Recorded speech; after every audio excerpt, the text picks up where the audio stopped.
구독, 좋아요, 알림 설정까지 부탁드려요. 안녕하세요. 찐테크TV입니다. 오늘은 ETF 시장의 메인이라고 할 수 있는 미국의 지수 추종 ETF를 알아보려 합니다. 우리가 투자를 할 때 일반적으로 안전성 및 변동성을 줄이고 싶어 할 때 개별 기업에 투자하지 않고 지수를 추종하는 ETF 투자를 고려할 텐데요. 미국의 지수를 추종하는 ETF는 무엇이 있는지 알아보도록 하겠습니다. 각 지수마다 어떤 특색을 가지고 있는지 보시고 나랑 맞는 투자가 뭔지 생각해보는 시간을 가져보시기 바랍니다. 미국 시장에서 지수를 말하면 크게 네 가지로 나눠서 볼 수가 있는데요. 다우산업, S&P 500, 나스닥 100, 러셀 2000입니다. 우리나라로 치면 코스피, 코스닥, 코스피 200 같은 지수라고 보시면 됩니다. 우선 다우산업부터 보면 다우존스는 가장 신용이 높고 우량한 기업 30개를 골라서 만든 지수입니다.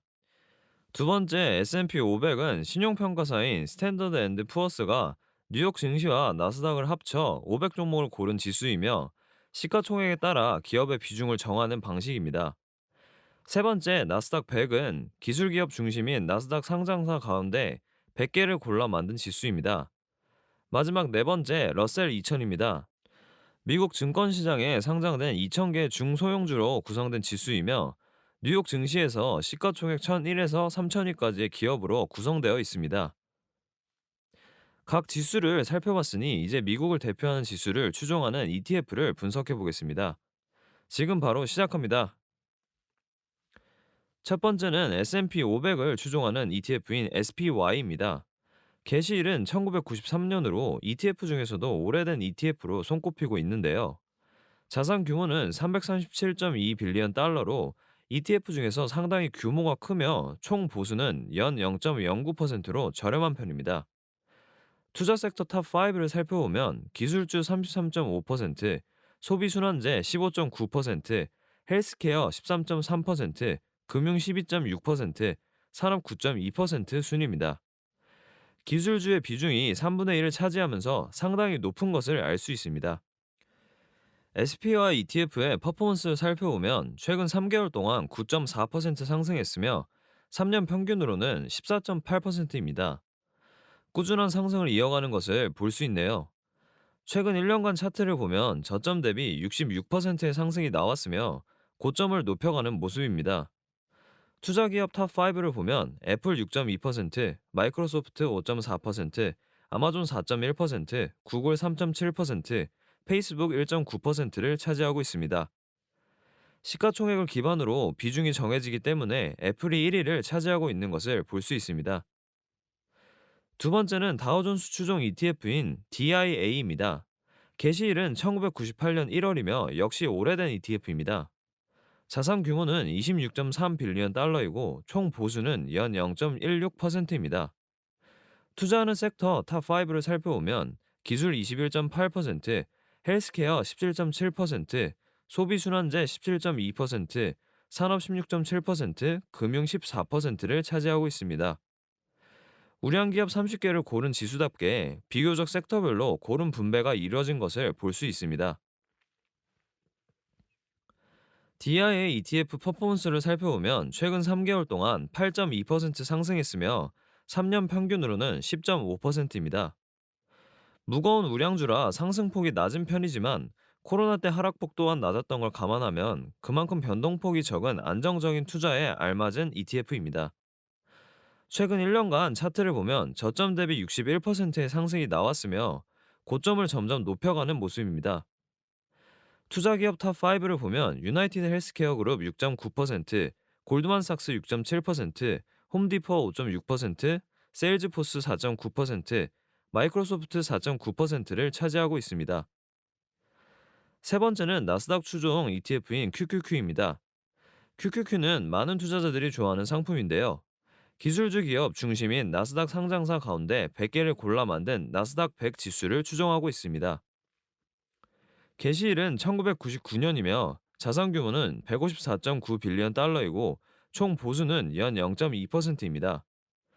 투자 섹터 탑5를 살펴보면 역시나 기술주가 절반 이상을 차지하고 있는데요. 기술 62.3%, 소비순환재 23%, 헬스케어 6.2%, 필수 소비재 3.8%, 산업 2.3% 순입니다. 한국에 코스닥이 있다면 미국엔 나스닥이 있고 그중에 기술주 중심으로 모아둔 게 QQQ라고 보시면 됩니다.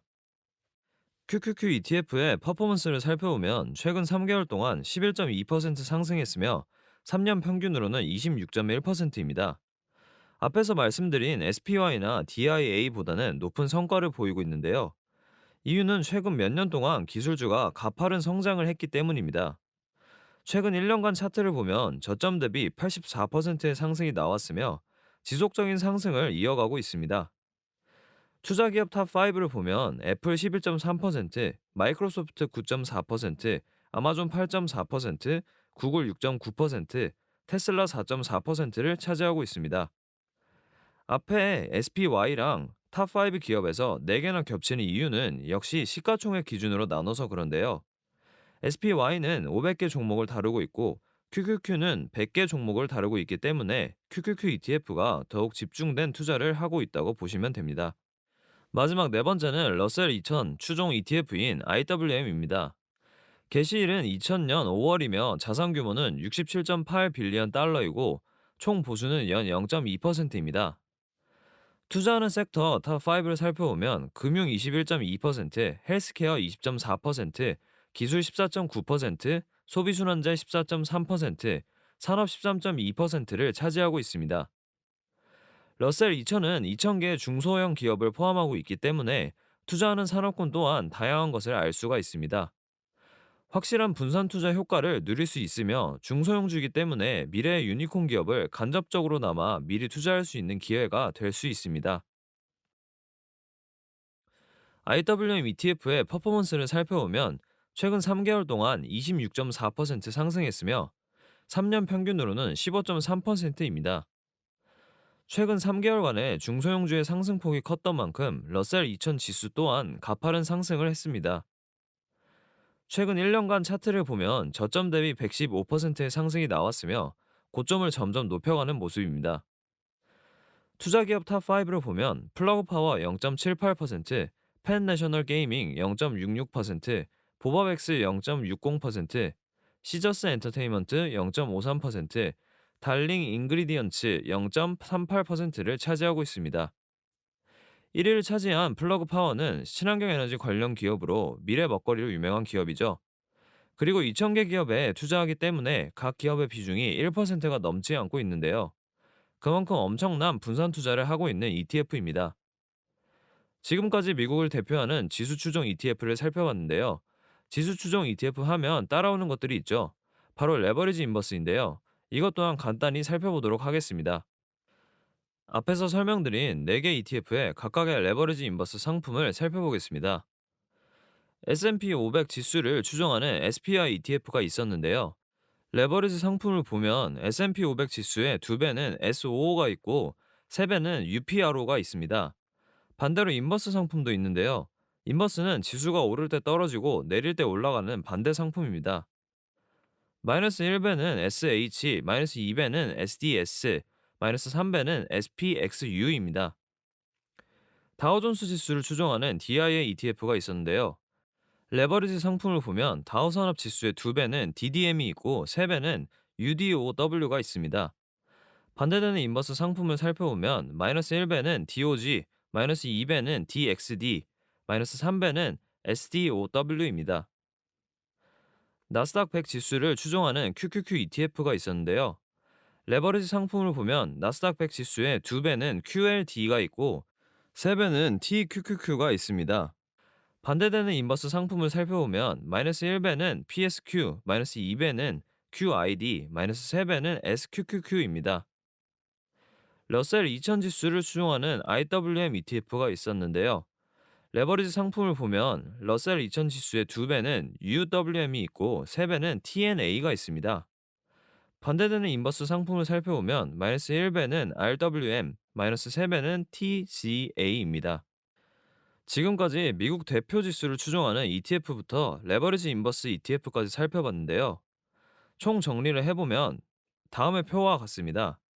레버리지 인버스 같은 ETF는 중장기적으로 접근하기보다는 단기적인 상승과 하락에 대한 이유와 근거가 명확할 때 트레이딩 관점으로 접근해 보시는 게 좋습니다. 지금까지 찐테크TV였습니다. 여러분의 성공 투자를 응원합니다. 구독, 좋아요, 알림 설정까지 부탁드려요.